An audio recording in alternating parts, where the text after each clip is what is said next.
हमारी एसोसिएशन क्या है, हम लोग किस तरह का काम कर रहे हैं और हम आपसे क्या चाहते हैं। ऐसे तो 10th क्लास के बाद बहुत सारे स्कूल्स में, तकरीबन सभी हर स्कूलों में सेशंस हुए हैं, लेकिन यहाँ हम ज़्यादा इस बात की कोशिश करेंगे कि आपको कोई अच्छा सा मैसेज दें जो आपके फ्यूचर कैरियर ऑप्शंस के लिए सहूलत बख्श हो। एमई के बारे में, क्योंकि मैं सेक्रेटरी हूँ, तो एमई के बारे में बोलना बेहद ज़रूरी है।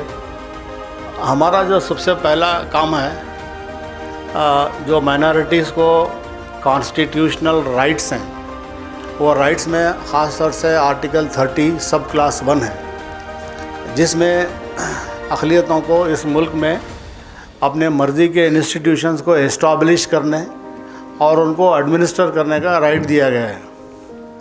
लेकिन हम ये देख रहे हैं कि बहुत सारे जो गवर्नमेंट्स हैं वो इसकी शायद परवाह नहीं कर रहे हैं या उसको डाइल्यूट कर रहे हैं। तो एमई इसीलिए बनाई गई है ताकि जो माइनॉरिटी इंस्टीट्यूशंस हैं, कि माइनॉरिटीज़ को जो राइट्स हैं उसको प्रोटेक्ट किया जाए।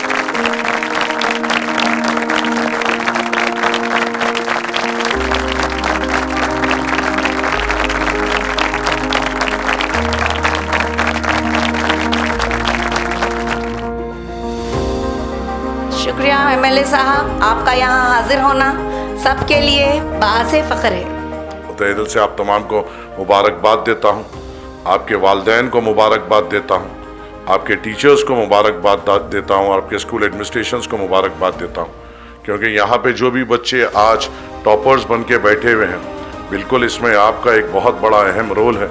आपकी मेहनतें हैं, आपकी कुर्बानियाँ हैं, आपने नींद को तर्क किया, आपने खाने को शायद वक्त पे नहीं खाया, आपने हमेशा अपना वक्त पढ़ाई में लगाते हुए ये मुकाम तक पहुँचे। मगर इसके पीछे जो आपके वालिदैन की कुर्बानियाँ हैं और आपकी इसके पीछे जो आपके टीचर्स की कुर्बानियाँ हैं, वो भी एक बहुत बड़ा रोल अदा करते हैं आज आपकी कामयाबी में। अल्हम्दुलिल्लाह आप काबिल हैं, अल्हम्दुलिल्लाह आपके ख्वाब हैं, अल्हम्दुलिल्लाह आगे अब आपको यहाँ से उन 2 साल का फ़ैसला लेना है जो आपकी ज़िंदगी को मोड़ेंगे। यहाँ से जो आने वाले जो 2 साल जो इंटरमीडिएट के रहेंगे, वो आपकी ज़िंदगी को मोड़ेंगे कि आप किस रास्ते पे निकलेंगे, और ये 2 साल का फ़ैसला आपका मुस्तकबिल तय करेगा। ये 2 साल जब हम स्कूल से निकलते हैं तो खुदा के लिए अपना फ़ैसला अपने सहेली के फ़ैसले से मत जोड़िए, अपना फ़ैसला अपने दोस्त के फ़ैसले से मत जोड़िए, अपना फ़ैसला ये सोचकर मत जोड़िए कि मेरी दोस्त वो कॉलेज में जा रही है, मुझे भी वहीं पे जाना है। अपना फैसला ये सोचकर मत जोड़िए कि मेरा दोस्त वहां पे जा रहा है, मुझे भी वहीं पे जाना है। आप जो टॉपर्स है, आपसे उम्मीद है, आप जो टॉपर्स है, हम आपको एज ए BCA या BCom या BSc नहीं देखते हैं। आप यहाँ पे जो बैठे हुए हैं, we see you as an engineers, doctors, IAS, IPS officer और IFS officers who will represent our country or the state. MS Agarwal and Company in 2004 along with partner CA Shivani Agarwal. अभी आप सब लोग कैरियर क्या देखते हैं?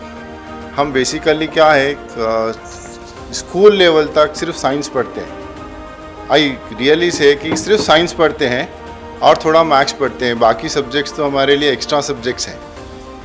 Is it true? और नहीं, एक्स्ट्रा सब्जेक्ट ज़्यादा पढ़ते हैं या साइंस मैथ्स कम पढ़ते हैं? No answers. I think science और मैथ्स ही ज़्यादा पढ़ते हैं, दूसरे सब्जेक्ट्स तो हमारे लिए ठीक है और एक्स्ट्रा है, सो वो भी पढ़ना है और पास करना है।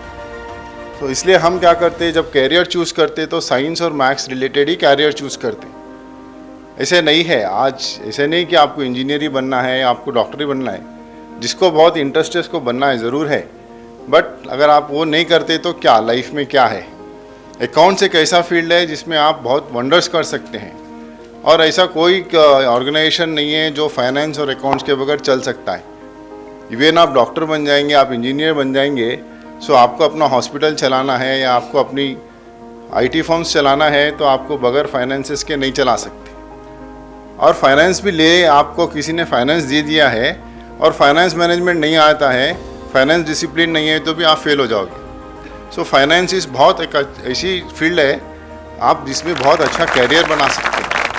Miss Naseem Bano who secured 74th rank in the Group 1 services of Telangana State. I would like to congratulate you all for your marvelous performance in matriculations. यहाँ पे कौन कौन सिविल सर्विसेज का एम रखते हैं? देखिए, ड्रीम बड़ा रखिए, अपने गोल की तरफ मेहनत करिए। बेशक मुश्किल है सफ़र, बट नामुमकिन नहीं। अपनी मेहनत हार्डवर्क से अचीव कर सकते हैं। अपने आप पे यकीन रखिए, अच्छे से करिए, अपने माँ बाप का नाम रोशन करिए, अपने माँ बाप की आँख की ठंडक बनिए। मंजिलें उन्हीं ही मिलती है जिनके सपनों में जान होती है। मंजिलें उन्हीं ही मिलती है जिनके सपनों में जान होती है। पंखों से कुछ नहीं होता, हौसलों से उड़ान होती है।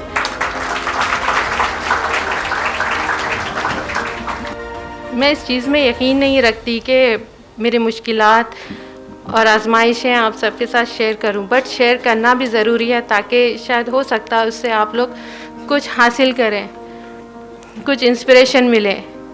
तो ये जर्नी तो मुश्किल है ही। जैसे कि पहले क्या है, रिसोर्सेज वगैरह नहीं थे मेरे पास, फाइनेंशियल प्रॉब्लम्स, सोसाइटल प्रॉब्लम्स बहुत सारी होती हैं, but you have to face it. आप हर परेशानी को एक अपॉर्चुनिटी की तरह लीजिए और करिए, जैसे मैंने कोशिश की और यहाँ पे हूँ आज, अल्हम्दुलिल्लाह। आप लोग भी कर सकते हैं, जब हम कर सकते हैं तो आप लोग भी कर सकते हैं। And this is a great opportunity for you all कि आप लोग यहाँ पे इस मुकाम पे हैं। अभी ऑलरेडी आप लोग बहुत अच्छे परफॉर्म कर चुके हैं 10th में, तो आगे कुछ अच्छा सा डिसीजन लीजिए और उसके ऊपर फोकस्ड रहिए, अपने ड्रीम्स को फुलफिल करने की कोशिश करिए। Dr. Mehrooz Nisa, she is the Osmania Medical College 2-time gold medalist. I am Dr. Mehrooz Nisa from Osmania Medical College. Today I am very privileged to be standing in front of you all. Not because I'm a house surgeon right now, but some years back I was sitting where you guys are sitting now exactly. With lot of dreams, with lot of hopes in my eyes, thinking about my future, confused about my future, thinking what to do next, because the transition from your 10th grade to your 11th and 12th is really different and very difficult when you don't have correct guidance. But I'm fortunate enough because I was part of MS from like till my 10th, and they guided me forward, and I then took into BPC at MS Intermediate College, and that was the best decision that I made. The guidance, the support, the motivation that anyone deserves who does not have a background of doctors, engineers, CAs or any one of that sort of background will be really happy and grateful to be a part of MS. And after getting into intermediate, I was state topper. Even during my 10th, I was state topper. Then I got into Osmania Medical College. And one thing I would like to say is, currently I am done with my 4 years of MBBS, and I have 2 gold medals and 7 distinctions in my pocket.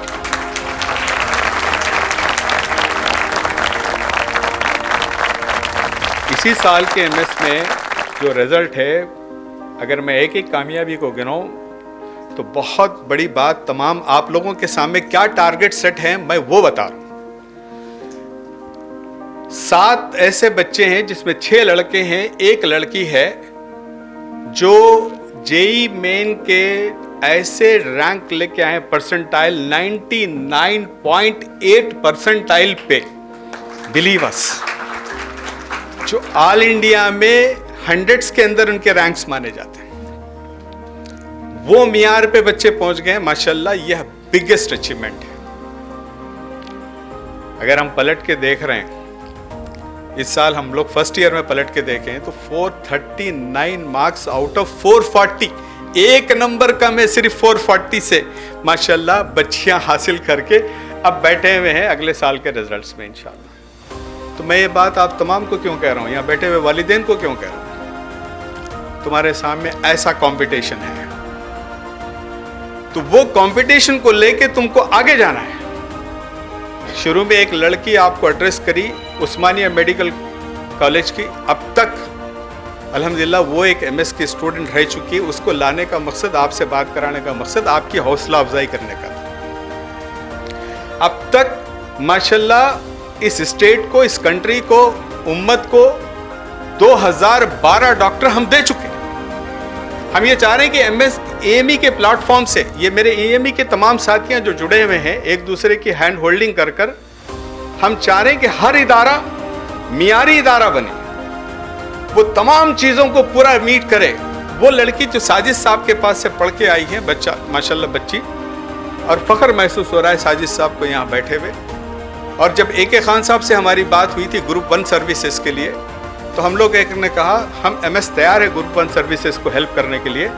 हमने ख़ास तौर पे एक AC campus बनाकर बच्चियों के वहाँ पे बच्चों को बैठ के पढ़ने के जो स्टडीज़ के माहौल दिए, उसमें कुछ कम 40 से ज़्यादा बच्चे ग्रुप 1 सर्विसेज में निकल के आए, उसमें एक नसीम बानू माशाल्लाह है।